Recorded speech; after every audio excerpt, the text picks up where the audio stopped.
No, I was thinking about the time my guru and I were wandering back and forth across the 10th bumi because I told him that about the experience I'd had on the floor, and one of the things that I was told was that I was exceeding the 10th bumi and I didn't have authorization for that, and I had taken the bodhisattva vow, which I didn't remember at the time, and that it was binding on me whether I remembered it or not, because I didn't understand that it had crystallized my structure, and that I was acting in the manner of a person who had taken that vow, which can be broken even though you're crystallized. So I was complaining that I didn't want to go back to my life because it sucked. And so, well, you've taken the bodhisattva vow. You have to anyway. You've got to find that. And besides that, and then I was directed to go seek my guru, who needed to see me again, even though he had told me not to do so.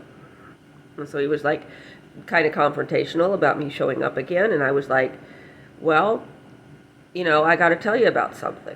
And so I survived that, which a lot of people don't. Understanding my guru, a lot of people didn't survive that. But, like, literally, we're dead in the dope cook. So we were going back and forth across the bumis as he was teaching me the chakra sambhara practice that we do in the evenings, and the only way to do that was to make me family. He said, I only teach this to family, but lucky for you, you're a woman, so you could become family. And it's not up to you because you're present, and you need to understand that part of the world, which is why he sent me to learn Arabic. And it's weird. I think my Arabic teacher has turned into Lama Guru Rinpoche or something like that. I'm not really sure what he's calling himself. That was kind of weird. But anyway, he actually asked me about this kind of stuff, and I was under secret, and I was just like, I don't know, and I wandered off. But went and read the Quran again. The bumi, so you've got the 10th bumi, which is non-dual wisdom.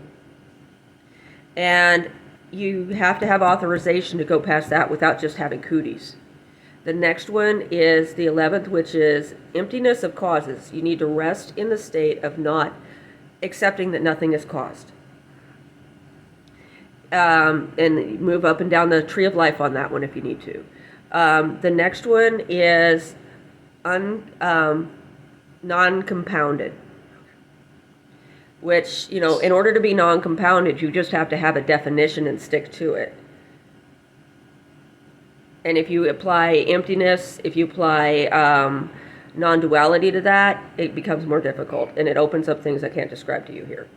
The next one is abiding nowhere, which is really easy because you'll do that automatically.